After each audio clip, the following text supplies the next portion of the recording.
지놀라는 토트넘과 파리 생제르맹에서 활약했던 축구 선수인데요. 특히 프랑스인들에게는 프랑스 축구 팬들에게는 프랑스의 마술사로 꼽히는 유명한 축구 선수였습니다. 지단 이전의 아트사커의 창시자이기도 한데요. 지놀라는 1967년 1월 25일 프랑스 남부의 항구 도시 가생에서 이탈리아계 부모 밑에서 태어났습니다. 그는 1983년 자택에서 가까운 클럽인 생트 막심의 유소년 클럽에서 지도를 받고 1985년 18살의 나이로 스포르팅 툴롱 바레에 입단함으로써 축구 인생을 시작했습니다.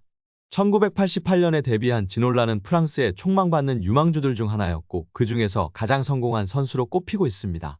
지놀라는 레프트 윙어로 활동하며 2시즌 동안 61경기 8골을 기록했습니다. 그는 우아하고 화려한 플레이를 선보인 데다 잘생겼기 때문에 수많은 팬들을 양산했습니다. 화려한 드리블, 환상적인 볼 컨트롤, 그리고 강력한 슈팅을 보유한 지놀라의 필적할 유망주는 당시 프랑스에선 결코 찾아볼 수 없었습니다. 지놀라는 1990년 브레스트로 이적했는데요. 브레스트는 1990년도 시즌에 강등되었지만 그는 혼자 빛났습니다. 1991년 지놀라는 파리 생제르맹과의 경기에서 최고의 활약을 선보이며 팀의 3대2 승리를 이끌었습니다. 그를 지켜본 앙리 미셸 대표팀 감독은 그를 국가대표로 발탁하여 알바니아와의 친선 경기에 내보내는 등 승승장구하였습니다. 또한 1993년에 유로파컵 4강에 진출하는 데 큰 기여를 하면서 프랑스 올해의 축구 선수에 선정되었습니다. 이 시기 지놀라는 제라르 울리의 프랑스 대표팀 감독의 부름을 받고 1994 미국 월드컵 지역 예선에서 주전 선수로 활약했고 17경기에 출장하여 3골을 기록했습니다. 그는 환상적인 개인기와 드리블을 선보이며 프랑스 최고의 인기남이 되었고 TV에 여러 차례 출연하여 화제의 중심에 서기도 했습니다. 특히 정교한 기술력을 가진 좌측 윙어로 드리블 테크닉을 통해 화려한 볼거리를 제공하여 팬들과 평론가 모두에게 극찬을 받았던 그라운드의 마법사였습니다. 특히 그 시대에 흔치 않게 양발을 자유자재로 사용했던 윙어로 뉴캐슬 시절 페렌츠 바로시를 상대로 오른발로 데니스 베르캄프가 연상되는 트래핑을 한 후 바로 왼발로 쏜 데포알 발리슛은 이를 잘 보여주는 지놀라의 대표적 골로 회자됩니다. 또한 1999년 리즈 유나이티드와의 FA컵 경기에서 왼발 중거리 슛으로 골대를 2번 친 후 오른발 중거리 슛으로 기어이 득점을 이뤄내는 신기를 보일 정도로 본인이 가진 기술력을 양발과 연계하는 능력이 탁월했다는 평가를 받았습니다. 이 양발을 이용한 드리블 돌파 기술이 특히 탁월했는데 상대 풀백 앞에서 공을 오밀조밀 드리블하며 상대의 태클을 유도하고 본인은 앞으로 치고 나가는 특유의 드리블 스타일은 아직도 지놀라의 대표 기술로 회자되고 있습니다. 그런 그가 이강인을 향해 극찬했다는 것은 실로 놀라지 않을 수 없는 대단한 일입니다. PSG와 토트넘 등에서 활약한 다비 지놀라는 선수로서 이강인을 볼 때, 그의 이미지를 볼 때 그가 마요르카에서 활약할 때부터 메시의 왼발과 많이 닮은 왼발을 가졌다. 왼발로 경기를 할 때 항상 색다른 모습을 보이는 방식은 메시가 바르셀로나에서 했던 움직임과 몸짓을 발견할 수 있다. 나는 이강인이 PSG에서 꽃 피우고 발전하는 모습을 기다린다. 라고 엄청난 칭찬을 남겼다. 지놀라 이전의 이강인과 메시에 대한 비교는 이미 이전에도 나온 바 있는데요. 스페인 매체 아스는 지난 11월 16일 이강인이 A매치에서 싱가포르를 상대로 선발 출전해 조규성의 득점으로 이어진 날카로운 패스를 칭찬하며 이강인은 메시 스타일의 도움을 선보였다. 한국 대표팀에도 힘을 실었다. 그의 어시스트는 훌륭했다라고 평가했습니다. PSG에서 리그앙 데뷔전을 치른 이후에도 오른쪽 윙으로 출전한 이강인에 대해 리그앙은 메시가 남긴 거대한 자리를 채워야 함에도 특히 이강인은 아르헨티나의 위대한 선수가 한때 차지했던 공간을 채우는 걸 즐겼다. 이강인의 새로운 고용주가 이날 거둔 수확 일부에 실망했을지라도 이강인은 PSG에서 데뷔한 첫 번째 대한민국 선수가 된 자신의 성과에 만족할 것이다라고 메시와 비교하며 칭찬했었습니다. 아주 프랑스 축구의 자부심이 높은 프랑스 축구인들 중에서 동양인에게 테크니션의 대표주자가 극찬을 한 것은 무척이나 이례적인 일로 꼽을 수 있습니다. 아트사커의 본고장에서 아트사커의 창시자에게 엄청난 극찬을 받은 이강인 선수입니다. 이강인이 유럽리그 랭킹 1위 잉글랜드 무대의 톱클래스 강팀 핵심 선수와 견줄만 하다는 분석이 나오며 화제입니다.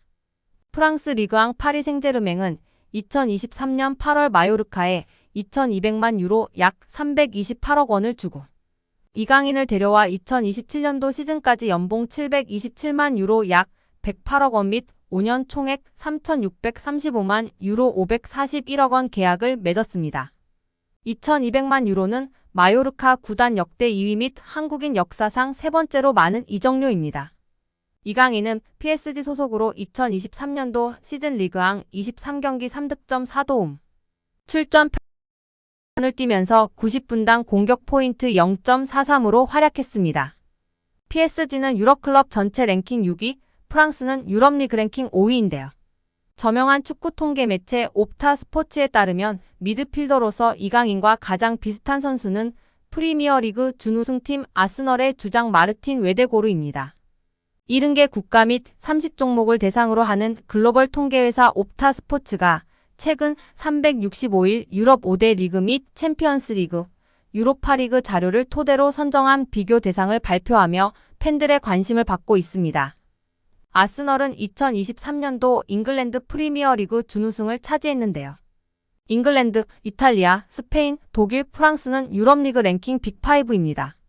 챔피언스 리그는 유럽 축구 연맹 1등급, 유로파리그는 2등급 클럽 대항전입니다. 이강인은 개인 능력으로 상대쪽 경기장 파이널 서드에 진입한 횟수와 공간 침투로 PSG 동료 전진 패스를 받아낸 빈도 둘 다 유럽 메이저 대회 미드필더 상위 1%에 해당했습니다. 혼자서 위협적인 공격을 펼칠 수 있는 데다가 수비가 헐거운 지점에 대한 공간 지각과 상황 인식, 언제 파고 들어가는 것이 가장 효과적인지에 대한 타이밍 판단, 옆이나 뒤로 향하는 전개보다 리시브가 까다로운 전방으로 나가는 패스를 상대 저지를 뿌리치고 내 볼로 만드는 기술이 월드 클래스라는 얘기입니다. 따라서 이강인이 페널티 박스에서 단독으로 들어간 횟수가 최근 365일 유럽 5대 리그 및 챔피언스 리그 유로파리그 미드필더 상위 2%라는 어마어마한 결과가 나왔습니다. 파이널 서드 태클 합계 또한 상위 2% 안에 든다는 데이터는 상대 진영부터 적극적으로 수비하려는 마음가짐 부족이 이강인 단점이라는 지적은 이제 현실과 맞지 않다는 것을 알게 해줍니다. 여기에 루이스 엘리케 감독이 레알 마요르카 시절 이강인을 발전시킨 하비에르 아길레 감독을 언급하며 화제입니다. 스페인 마르카는 엘리케 감독이 자신의 트위치 채널에서 이강인을 이야기한 걸 발췌해 전했습니다. 엘리케 감독은 아틀레틱 빌바오와 레알 마요르카의 코파델레이 결승전 이야기를 했는데 한 팬이 이강인 성장 관련 질문을 하자 아길레 감독 공이 크다고 말했습니다. 아길레 감독은 베테랑 지도자로 멕시코 국적인데요.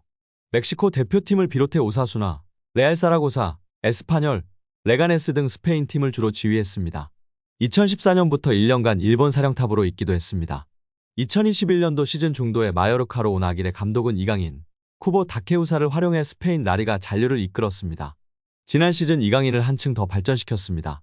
수비 축구를 하면서도 이강인의 기회 창출 능력을 극대화했습니다. 이강인을 다양한 위치에 쓰며 빌드업 시발점 역할을 맡겼습니다. 본인 중심 전술의 이강인은 더 능력을 선보였고 마요르카가 라리가 중위권에 오르는데 혁혁한 공을 세웠습니다. 라리가 정상급 미드필더로 분류돼 많은 팀들의 관심을 받았습니다. 마요르카는 이강인 잔류를 원했지만 이강인은 이적을 추진했습니다. 결국 파리 생제르맹으로 갔습니다.